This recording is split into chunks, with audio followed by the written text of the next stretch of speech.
صحبت اور غسل جنابت۔ صحابہ کرام رضی اللہ عنہم کے درمیان غسل جنابت کا ایک مسئلہ زیر بحث آیا۔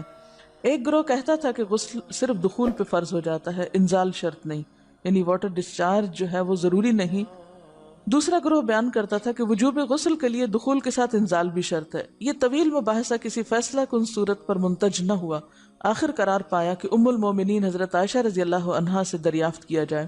حضرت عائشہ نے کہا کہ رسول اللہ صلی اللہ علیہ وسلم نے فرمایا، اذا جلس بین شعبها الاربع ومس الختان الختان فقد وجب الغسل۔ جب مرد عورت کی 4 شاخوں کے درمیان بیٹھ جائے اور اس کا محل ختنہ عورت کے محل ختنہ کے ساتھ مس کرے تو غسل واجب ہو جاتا ہے۔ تو مسئلہ یہ ثابت ہوا کہ صرف دخول پر ہی مرد اور عورت جنبی ہو جاتے ہیں اور ان پہ غسل واجب ہو جاتا ہے، انزال یعنی منی کا نکلنا شرط نہیں۔ جنابت کے احکام۔ وجوب غسل کی حالت کو حالت جنابت کہتے ہیں۔ وجوب غسل یعنی جب غسل واجب ہو جاتا ہے تو اس حالت کو جنابت کہتے ہیں۔ جنابت کا لفظ جم سے، جم پہلو کو کہتے ہیں، نہیں بچنا۔ مندرجہ ذیل 4 حالتوں میں مسلمان مرد اور عورت پر غسل کرنا فرض ہو جاتا ہے۔ نمبر 1، جوش کے ساتھ منی خارج ہونے کے بعد، اس میں احتلام بھی داخل ہے، یعنی کوئی ایسا خواب آئے یا ویسے۔ نمبر 2، صحبت کے بعد یعنی سیکشول انٹرکورس کے بعد۔ نمبر 3، حیض کے بعد۔ نمبر 4، نفاس کے بعد یعنی بچے کی پیدائش کے بعد۔ اس میں یاد رکھیے کہ بہت سے لوگ پوچھتے ہیں کہ اگر خواتین انٹرنل چیک اپ کرواتی ہیں تو کیا اس سے غسل واجب ہوتا ہے؟ تو کوئی غسل واجب نہیں ہوتا جب تک کہ ان 4 چیزوں میں سے کوئی چیز نہ ہو۔ اس میں یاد رکھیے کہ بہت سے لوگ پوچھتے ہیں کہ اگر خواتین انٹرنل چیک اپ کرواتی ہیں تو کیا اس سے غسل واجب ہوتا ہے؟ تو کوئی غسل واجب نہیں ہوتا جب تک کہ ان 4 چیزوں میں سے کوئی چیز نہ ہو۔ صرف منی خارج ہونے سے بات نہیں، بلکہ جوش کے ساتھ منی خارج ہونے کے بعد غسل واجب ہوتا ہے۔ رسول اللہ صلی اللہ علیہ وسلم نے فرمایا، جب تم عورت کی 4 شاخوں کے درمیان بیٹھ کر صحبت کرو تو تم پر غسل واجب ہو گیا، اگرچہ منی نہ نکلے۔ آپ نے غور کیا ہوگا کہ طہارت کے مسائل بہت تفصیل کے ساتھ اور اپنے اندر بہت ڈیٹیلز رکھتے ہیں، اور بہت سے موضوعات ایسے ہیں کہ جو انسان کی ظاہری زندگی نہیں بلکہ اس کی نجی اور ذاتی زندگی سے متعلق بھی ہیں، لیکن اس طرح پبلکلی ان کو پڑھانا اور ان کو سکھانا یہ بھی ایک ضرورت ہے، کیونکہ آپ صلی اللہ علیہ وسلم نے انصار کی خواتین کی تعریف کی کہ انصار کی خواتین کتنی اچھی ہیں جنہیں حیا دین کا علم حاصل کرنے سے نہیں روکتا۔ تو سوال یہ پیدا ہوتا ہے کہ آخر اتنی تفصیلات کیوں؟ اور بعض لوگ اس کو ناپسندیدہ قرار دیتے ہیں، تو ایسا کرنا ناسمجھی کی علامت ہے۔ ہم دیکھتے ہیں کہ انسان اگر اللہ کے بتائے ہوئے طریقے کے مطابق زندگی بسر کرتا ہے تو اس میں خیر ہی خیر ہے، اور وہ صرف خیر اس کی اپنی ذات تک نہیں رہتی، بعض اوقات دوسروں کی بھلائی کا ذریعہ بھی بن جاتی۔ عورت کو بھی احتلام ہوتا ہے۔ ام المومنین حضرت سلمہ رضی اللہ عنہا روایت کرتی ہیں کہ حضرت ام سلیم نے رسول اللہ صلی اللہ علیہ وسلم سے کہا، اے اللہ کے رسول، یقیناً اللہ حق سے نہیں شرماتا، یعنی حق بات اور ایک ضروری بات جو ہے اس کو واضح کرنا ضروری ہوتا ہے، اور اس معاملے میں شرم سے کام نہیں لینا چاہیے، کہیں ایسا نہ ہو کہ انسان انجانے میں غلط کام کرتا رہے۔ تو یہ کہہ کر انہوں نے مسئلہ پوچھا، کیا عورت پر غسل ہے جبکہ اس کو احتلام ہو؟ آپ نے فرمایا ہاں، لیکن جب پانی کا نشان دیکھے یعنی منی دیکھے۔ اس پر حضرت ام سلمہ نے شرم سے منہ چھپا لیا اور عرض کیا، اے اللہ کے رسول، کیا عورت کو بھی احتلام ہوتا ہے؟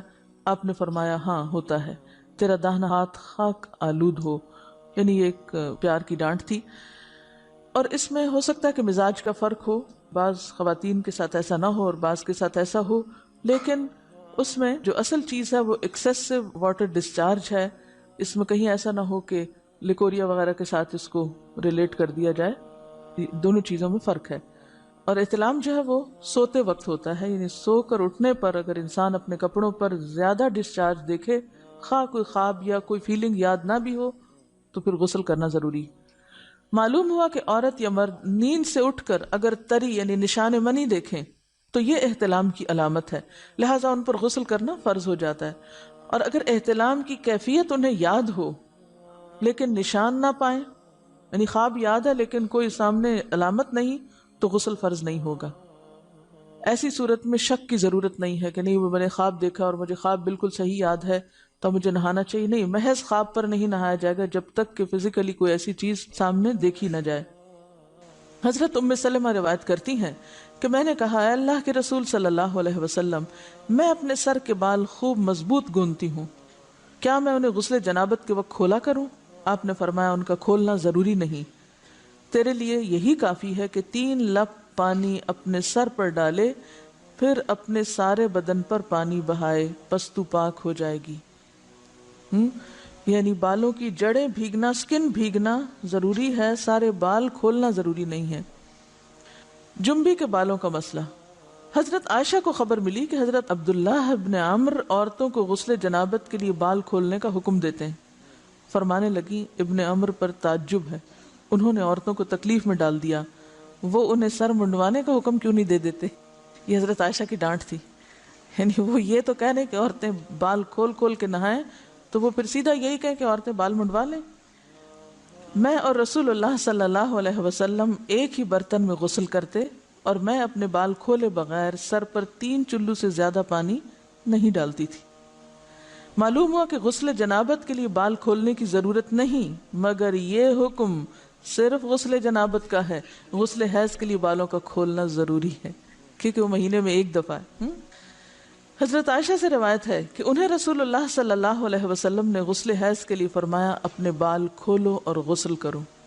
اس میں آپ دیکھیے کہ دونوں چیزوں میں فرق کیوں ہے، دونوں کی نوعیت فرق ہے، اور حیض جو ہے وہ ایک نجاست کی کیفیت بھی ہے نا، قل ہوا اذی، تو اس کے بعد نہانا اور نہا کر خوشبو لگانا خاص طور پر اس کا سارا حکم آتا ہے، لیکن غسل جنابت میں نجاست کی وہ کیفیت نہیں ہے، یعنی حیض کا خون اور منی جو ہے ان دونوں کے حکم میں بھی فرق ہے، ٹھیک ہے نا۔ بعض علماء کے خیال میں جو منی ہے اٹ سیلف وہ ناپاک چیز نہیں ہے، اگر کسی کپڑے وغیرہ کو لگ گئی تو وہ کپڑا ناپاک نہیں، اگر اس کو خشک ہونے پر کھرچ کے صاف کر دیا جائے تو کپڑا صاف ہو جائے گا، لیکن خون حیض پر آپ صلی اللہ علیہ وسلم کیا فرمایا، چٹکیوں سے مل مل کے اس کو صاف کر کے دھوئے، تو ان دونوں میں بھی فرق ہے، لہٰذا ان دونوں کے بعد نہانے کے حکم میں بھی فرق ہے، ایک میں بال کھولے جائیں گے اور بال بھی دھوئے جائیں گے اور بالوں کی جڑیں بھی دھوئی جائیں گی، جبکہ دوسرے عام غسل جنابت میں بال کھولنا اور پورے بال دھونا شرط نہیں۔ بہت سی بچیاں ایسی جن کی شادی ہوتی ہے اور اس کے بعد انہیں ان مسائل کا پتہ نہیں ہوتا، یا تو وہ شرم کے مارے نہاتی نہیں، یا نہاتی ہیں تو پھر وہ پورے بال دھو دھو کے سکھانے میں اور ان چیزوں میں اتنا وقت ضائع کر دیتی ہیں کہ پھر بعضوں کا شوہر کی نافرمانی اور آپس کے تعلقات میں ٹینشن، لوگوں کا خوف۔ تو اگر دین کا صحیح مسئلہ پتا ہو تو انسان ان تمام مشقتوں سے بچ جاتا ہے اور ایک نارمل روٹین کی لائف گزار سکتا ہے۔ اس میں کیا صرف 3 کپ پانی، 3 لپ پانی، یعنی 3 دفعہ کیونکہ اگر ایک دفعہ ڈالنے سے پوری طرح نہیں بھیگا تو آپ یہ بھی کر سکتے ٹیپ کے آگے سر کر کے تو ساری اسکن جو ہے سر کی اس کو آپ گیلا کر لیں، پیچھے سے بال جو ہیں اگر لمبے ہیں تو ان کو ایک طرف کر دیں تاکہ پورے بال نہ دھونے پڑے، نہ سکھانے پڑے اور نہ خشک کرنے پڑے، اور باقی جسم پہ پانی بہا لیں۔ دوسری صورت یہ ہے کہ مگ میں پانی لے کے تو اس کو آپ تھوڑا تھوڑا کر کے پورے کو ایک دفعہ کریں، پھر اس کے بعد دوبارہ کریں اور تیسری دفعہ رول کر کے بالوں کو پیچھے سے شاور کیپ ڈال لیں اور باقی جسم پھر دھو لیں۔ شاور کیپ سے کیا ہوتا ہے عام طور پر کہ پیچھے کے جو سارے لمبے بال ہیں پھر وہ نیچے گر کے گیلے نہیں ہوتے، وہ آپ کے سر پہ ہی ٹک جاتے ہیں، تو سر کی اسکن دھوئیں اور بالوں کو جوڑے کی شکل میں باندھ کے اوپر شاور کیپ پہن کے پھر باقی جسم کو اچھی طرح دھو لیں۔ تو اس میں آپ دیکھیں کہ جب بالکل سر کے سکن کا حصہ ہی تر ہوگا، اور یہ 3 دفعہ کرنا ہوگا، ایک دفعہ سے نہیں کام چلے کہ 3 دفعہ کرنا تاکہ کوئی بھی بال برابر جگہ سکن کی خشک نہ رہ جائے۔ تو اس سے کیا ہوگا کہ جتنا کم بال گیلے ہوں گے اتنے کم دیر میں ان کو خشک بھی کیا جا سکتا ہے اور کسی بھی مشقت کے بغیر انسان نماز پڑھ سکتا ہے۔